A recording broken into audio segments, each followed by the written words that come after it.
Good people, welcome back to Global Happenings. Today, we're so excited to have you again. Still talking about Peter Obi, one of Nigeria's most profound senator who had taken a walk from PDP to another party and who is from the southeast, talking about Eninaya Abaribe has finally spoken about Peter Obi's presidency. Don't forget that Eninaya Abaribe is not in Labour Party. He has found a more suitable party for himself after leaving the People Democratic Party (PDP). But guess what? He is still talking, and for a while we've not heard him, and all of a sudden he's talking about Peter Obi, and you get to hear what he has to say about Peter Obi presidency. Also, in another related news, the vice presidential aspirant of the Labour Party, Dr. Yusuf Dati Baba-Ahmed,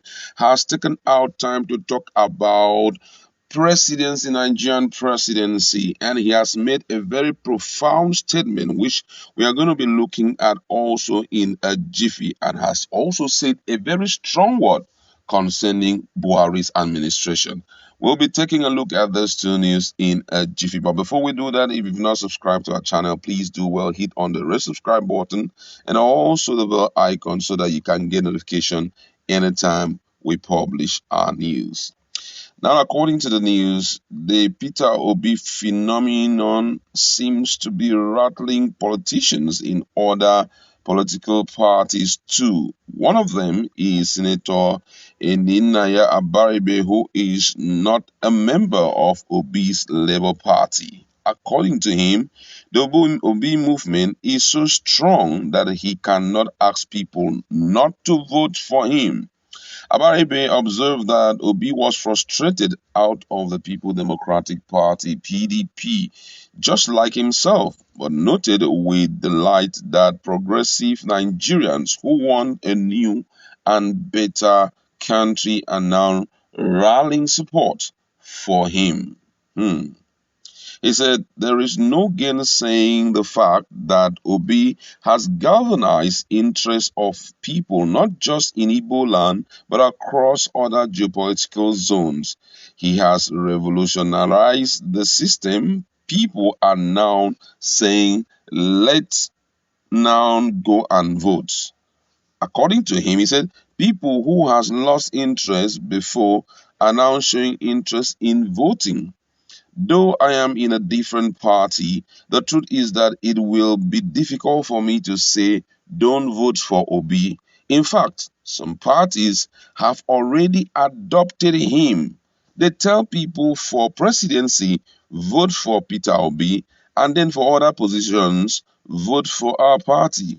He said that the political cabal in the country never envisaged the eruption of Obi phenomenon, but added that the movement is massive and exponential. According to him, he said, people are fed up with the old system and they want a breath of fresh air.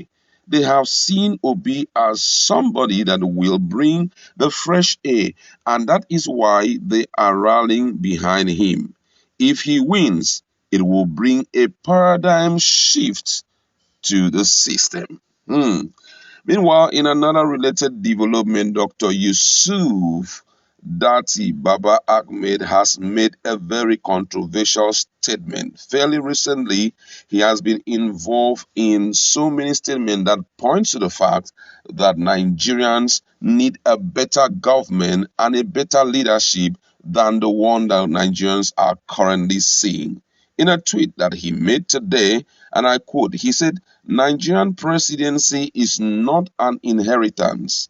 We can't be choosing our leaders based on who it his turn or rights, but based on who is most qualified to handle the affairs of Nigeria. May Nigeria never experience the kind of government in her lifetime again. I'll quote that, I take that again. Say, may Nigeria never experience this kind of government in her lifetime ever again. And I said a big amen to that. Now, guess what? This has triggered a lot of reactions from Nigerians, and we're going to be looking at some of the things that Nigerians have to say, especially about what Dati just said. I'm going to read what some Nigerians say about the statement of Eninaya Baribe and also what Dati have said. But from all indication, before I go in, I just want to say something about this Eninaya Baribe statement.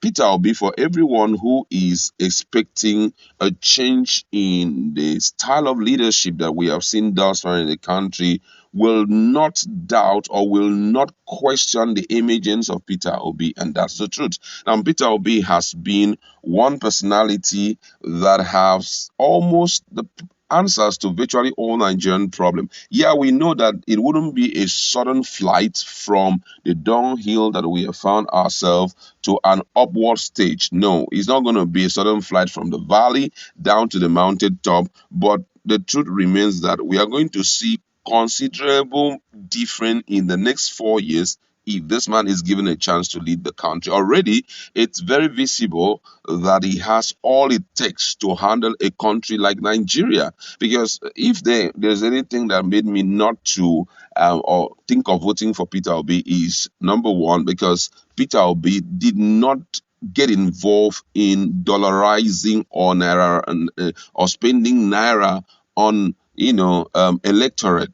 He feels that these are my employers, and if they feel that I am good enough for the job and they give me the job, then I have to give my best to it. And that is all what we want. Now, if you look at other politicians who are spending reasonable amount of money to get where they are, it's a pointer to the fact that Nigeria is like a company to them and they are investing. So suddenly when they come on board, they will want to reap the dividend of their investment. You can imagine just in primary, someone has already spent as much as 1 billion naira, and you expect him during election, if he wins election, where he will spend close to about 20 billion naira, you expect that he will come in and give you the required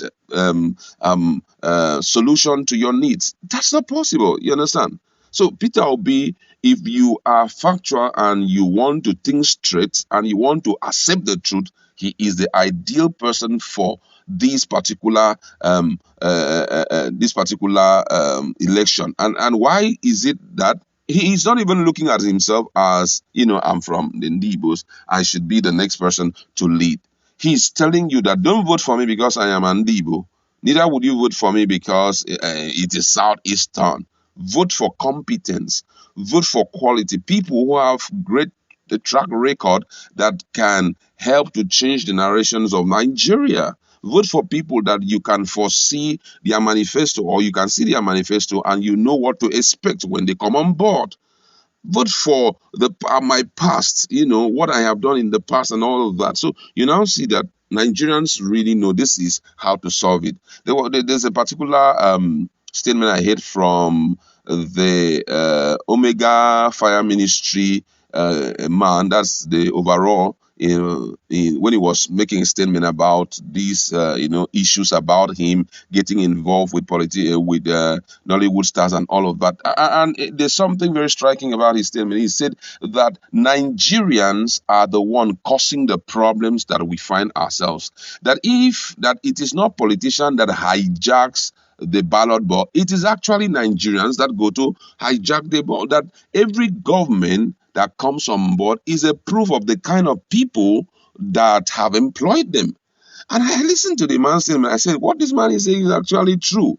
Whatever government that we find, we are the ones that created it. And I feel this is the time that Nigeria wants to create the right person, or wants to bring in the right leaders that will perfect the government, the leadership problem that we have been having. People who will solve it once and for all. And I think Nigerians are waiting to see that happen. Now, someone here says they are rallying for him on social media. This country can never have Obi as a president. Mark my words. Well, for me, this person is a storyteller, because before now they said we know that Obi never had a structure, but by the time they started moving, they started seeing structure that was unthinkable. Someone says Obi is a phenomenon whose time has come. Should Nigeria miss this chance, it will be to your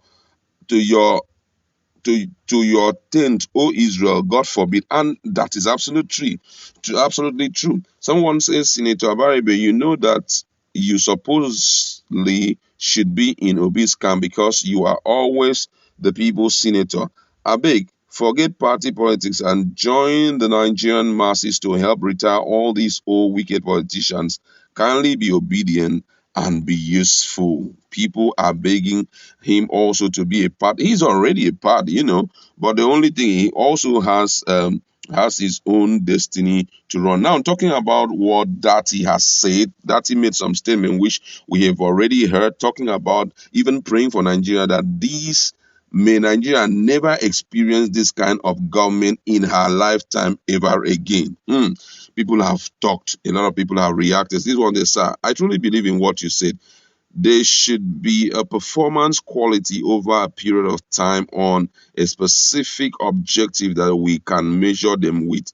Another person here says, while I agree with you completely, let us not forget that rotational governance is practiced in several countries of the world. My position is that we as African seems to have chosen to always put our worst 11 on the field when others insist on putting their best 11. This other person is trying to blend rotational government and picking the best from there. Another person say, I thought I was the only one noticing such grammatical lapses. If I talk now, they will say I am anti-Obidata. Meanwhile, such corrections are for our collective good. Other official page handlers can benefit from these and all that, blah, blah, blah. This one says, is this official handle of LP vice presidential candidates? Of course, I think so. Another person here says, unfortunately, you and your principal are the least qualified among the packs, and unfortunately, those who have sense know the right thing to do. I think this person is not serious. I'm telling you, making this kind of statement. Whoever that had been in that position as a leader did not go there as one. Jonathan never had any experience when he went there to lead the country, but he was far better than some of those who had been in that position, claiming that they are leading the country. All right, time is against us. We'd like to leave it there, and I'd like you to go to our comment section. Let us interact. What's your position?